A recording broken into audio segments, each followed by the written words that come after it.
Dhoni CSK உறவில் உண்மையிலேயே விரிசலா? CSK அணியின் ஒரு முக்கியமான விஷயத்தில் தோனி எடுத்த முடிவு இப்போது பெரிய விவாதத்தை கிளப்பியுள்ளது. அது என்னன்னு தெரியறதுக்கு முன்னாடி மறக்காம நம்ம சேனலை லைக் அண்ட் ஃபாலோ பண்ணிக்கோங்க. சென்னை சூப்பர் கிங்ஸ் அணியோட ரசிகர்களுக்கு தோனி ஒரு வீரர் மட்டுமல்ல, சிஎஸ்கேவின் அடையாளமே தோனி தான். ஆனா இப்போ வெளியாகி இருக்கும் தகவல் ஒன்று தோனி மற்றும் சிஎஸ்கே நிர்வாகம் தொடர்பாக ஒரு புதிய கேள்வியை எழுப்பியுள்ளது.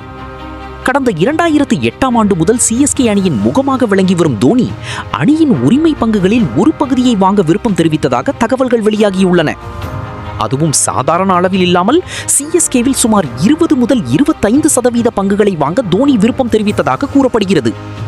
இதற்கு முக்கிய காரணம் என்ன?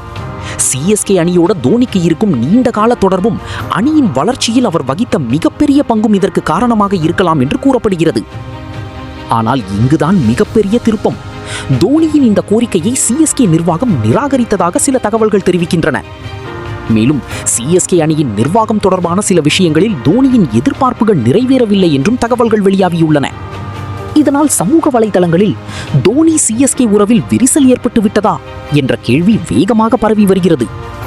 ஆனால் ஒரு விஷயத்தை தெளிவாக புரிஞ்சுக்கணும். இந்த தகவல்கள் தற்போது வெளியாகி இருக்கும் செய்தி அறிக்கைகள் மற்றும் தகவல்களை அடிப்படையாக கொண்டவைதான். சிஎஸ்கே நிர்வாகமோ தோனியோ இது குறித்து அதிகாரப்பூர்வமாக உறுதி செய்ததாக தகவல் இல்லை.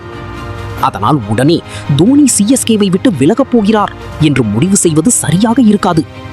சிஎஸ்கே அணிக்காக 2008 முதல் விளையாடி பல கோப்பைகளை வென்று கொடுத்த தோனிக்கும் சிஎஸ்கே ரசிகர்களுக்கும் இருக்கும் பந்தம் சாதாரணமானது கிடையாது. அதனால் இந்த பங்கு விவகாரம் உண்மையா அல்லது வெறும் தகவல் மட்டும்தானா? இதற்கான அதிகாரப்பூர்வ பதில் வந்தால்தான் முழு உண்மை தெரிய வரும்.